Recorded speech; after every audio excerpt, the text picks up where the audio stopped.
Hi guys, Hannah here. Welcome back to my channel. So for today's video, I'm actually going to be redoing this chunky 80s side table that I actually got from an auction.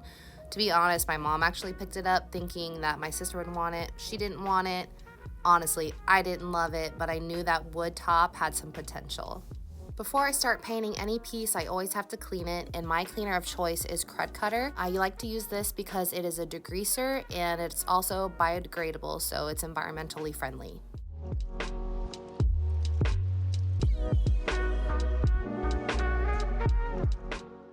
Since the wood grain pattern on the top of this piece was really unique, I wanted to try to save it, so I sanded down the entire top of the piece, first starting with an 80 grit sandpaper and then moving up to a 120 grit and then a 220 grit to smooth everything out at the end. And since light woods are really trendy right now, especially in boho decor, which I love, I'm going to go ahead and keep the top of this piece natural wood. There was this random carved line pattern all the way around the side table on the sides of it, and I went ahead and filled that in because I'm going to be putting a stamp pattern on the sides of it to kind of give it more of a boho feel. So I went ahead and filled in that line all the way around the table.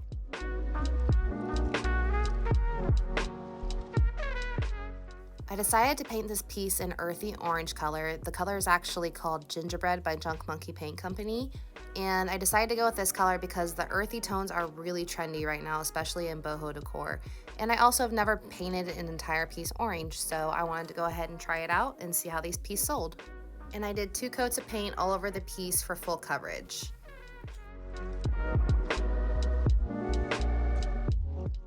Okay, so to add a little bit of that boho flair, I'm going to be using a stamp set. This is by Iron Orchid Designs, and I was originally going to go with this stamp, but it was a little bit wider than the wood piece that went around the table, so I had to switch it up a little bit.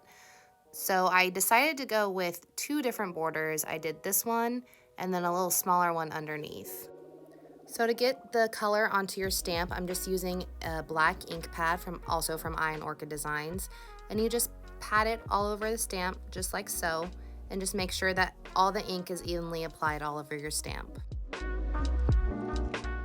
Stamping on furniture does take a lot of patience and some practice, but just keep at it. You can definitely change up the entire look of your piece just with these little stamps, and it's amazing the difference that they really make.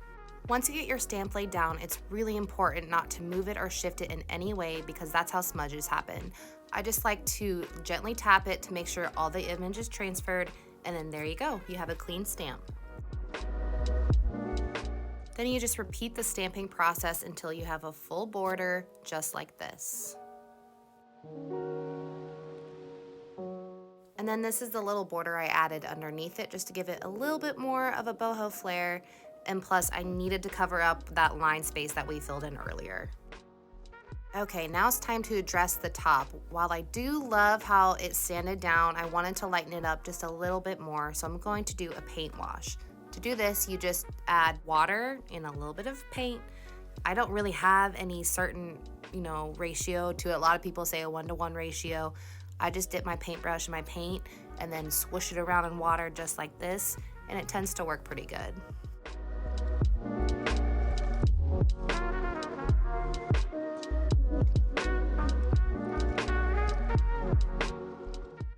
As long as it turns out as a watered down looking paint, you've reached your goal. So when I do a paint wash, I like to do it in sections, and I also like to use a fan brush. This particular brush is from Zibra brushes, and it's a fan brush style, so it makes applying this really easy, and it also helps apply it evenly. To do a wash, I do it in sections. I paint a layer on just like so. Make sure it's even. Do long brush strokes all the way across, just like this. And then I grab a paper towel and kind of wipe back the excess after I let it set for a couple minutes. That way it won't overpower the wood grain that I'm trying to show off, but it'll just kind of tone it down a little bit. To seal this piece up, I decided to use an all-natural furniture wax on it. I was afraid if I put a top coat on the top of it that it would darken the piece, and I was trying to keep it light, so I thought wax was the best option for this. And don't be fooled, even though it goes on white, it dries completely clear.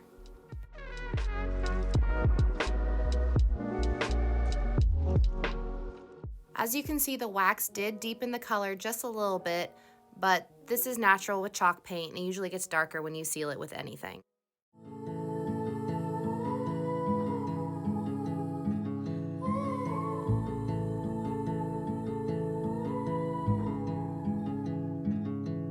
Take a train ride just to see you.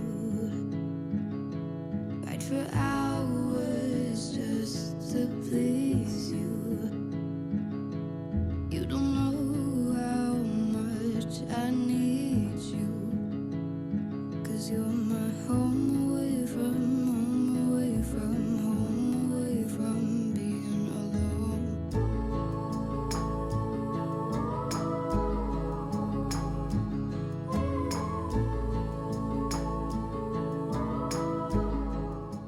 If you guys are curious about the paints and products that I used in today's video, I will put them in the description box down below. I do not sell any of these products currently, but I can link you to some of my favorite people who do sell them.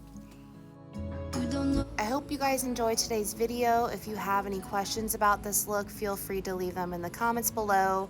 I can give you any kinds of tips and tricks about doing a paint wash. And be sure to subscribe, like, and follow for all things DIY, furniture flips, and upcycling.